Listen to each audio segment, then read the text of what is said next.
देखिए क्वेश्चन है आपका एग्जांपल नंबर 7.9। क्वेश्चन क्या कह रहा है, suppose the frequency of the source in the previous example can be varied.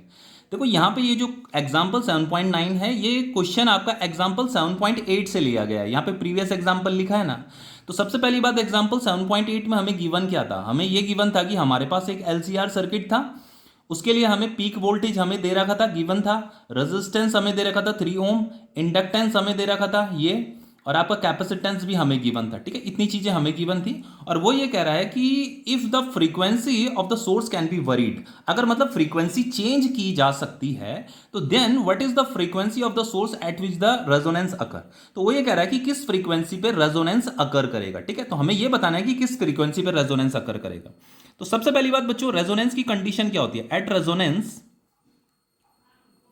Resonance में क्या होता है आपका कि जो आपका इंडक्टिव रिएक्टेंस होता है वो कैपेसिटेटिव रिएक्टेंस के बराबर होता है। ठीक है, और एक्सएल क्या होता है आपका, ओमेगा एल होता है, एक्ससी क्या होता है 1 अपॉन ओमेगा सी होता है। ठीक है, तो मैं इसे लिख सकता हूं omega square is equal to 1 upon L C, और ओमेगा इज इक्वल टू क्या हो जाएगा रूट 1 अपॉन एल सी हो जाएगा। ठीक है, मुझे क्या निकालना है, मुझे फ्रीक्वेंसी निकालना है ना। तो सबसे पहले ऐसे करते हैं, एंगुलर फ्रीक्वेंसी कैलकुलेट कर लेते हैं। ये कैलकुलेट हो जाएगा तो फ्रीक्वेंसी भी कैलकुलेट हो ही जाएगा। ठीक है, अब देखिए यहां पे वैल्यू पुट कीजिए, 1 अपॉन इंडक्टेंस कितना दे रखा है, ये दे रखा है 25.48 इंटू 10 की पावर -3 इंटू कैपेसिटेंस कितना दे रखा है 796 इंटू 10 की पावर -6। ठीक है, तो जब आप इसे सॉल्व करोगे ना तो सॉल्व करने पे इसका जो आंसर मिलेगा आपको वो मिलता है 222.1 रेडियन पर सेकंड। ये जो एंगुलर फ्रीक्वेंसी होती है इसकी एसआई यूनिट क्या होती है, रेडियन पर सेकंड होती है। लेकिन हमें तो फ्रीक्वेंसी पूछा है, तो देखो फ्रीक्वेंसी कैसे निकालेंगे। एंगुलर फ्रीक्वेंसी का जो फॉर्मूला होता है वो होता है आपका 2 पाई इंटू फ्रीक्वेंसी, और ये फ्रीक्वेंसी हमें कैलकुलेट करना है तो फ्रीक्वेंसी हो जाएगा आपका ओमेगा डिवाइडेड बाय 2f 2 पाई। तो यहां जस्ट वैल्यू पुट करनी है। देखो एंगुलर फ्रीक्वेंसी कितना है 222.1 डिवाइडेड बाय 2 इंटू 3.14। तो जब आप इसे सॉल्व करोगे तो सॉल्व करने पे जो आपका फ्रीक्वेंसी आएगा वो आएगा 35.4 हर्ट्ज आएगा। ठीक है, तो ये आपका फ्रीक्वेंसी कैलकुलेट हो गई है। तो इतनी फ्रीक्वेंसी पे जो आपका एलसीआर सर्किट है वो रेजोनेंस कंडीशन में होगा।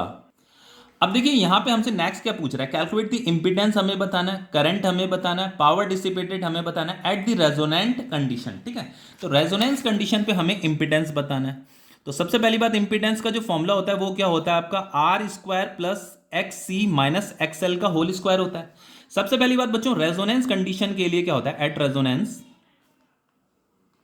ये जो एक्स सी होता है ये एक्सएल के बराबर होता है। तो अगर ये दोनों के दोनों इक्वल हैं तो finally Z is equal to क्या हो जाएगा आपका रूट आर स्क्वायर हो जाएगा, तो जेड इज इक्वल टू क्या हो जाएगा आर हो जाएगा। ठीक है, तो यही इंपीडेंस है आपका, Z is equal to R. R कितना दे रखा है 3 ओम दे रखा है, तो जेड मतलब जो आपका इंपीडेंस है वो कितना है 3 ओम है। ठीक है, तो ये क्वेश्चन आपका कंप्लीट हो गया है।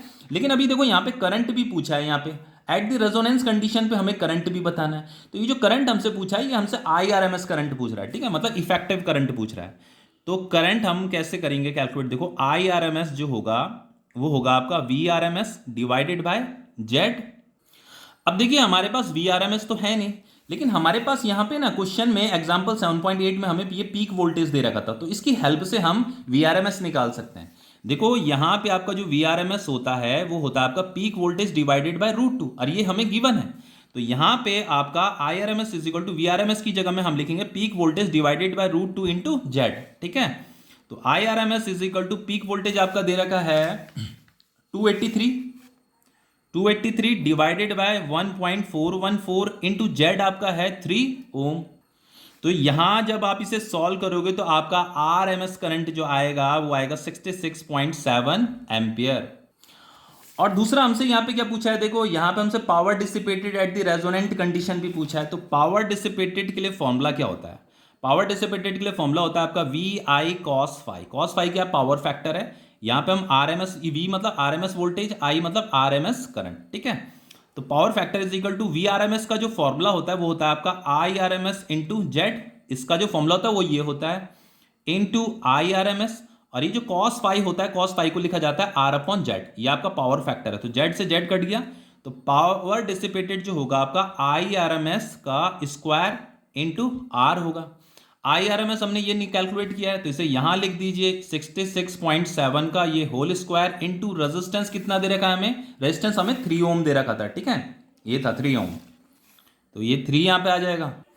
तो मल्टीप्लाई करने पे ये जो आंसर मिलेगा वो मिलेगा आपको 133466.67 वॉट। लेकिन ये जो आंसर जो आपका एनसीईआरटी में दे रखा है वो किलो वाट में दे रखा है, तो कोई नहीं, आप इसे डिवाइडेड बाय 1000 कीजिए, डिवाइडेड बाय 1000 कीजिए तो आपका ये किलो वाट में कन्वर्ट हो जाएगा। तो आपका ये डेसिमल कहां शिफ्ट हो जाएगा, 1 2 3 यहां शिफ्ट हो जाएगा, ठीक है। तो हम इसे लिखेंगे 13.35, हम इसे राउंड ऑफ में लिख सकते हैं, तो ये आपका आ गया किलो वाट, ठीक है। तो ये क्वेश्चन आपका कंप्लीट हो गया है।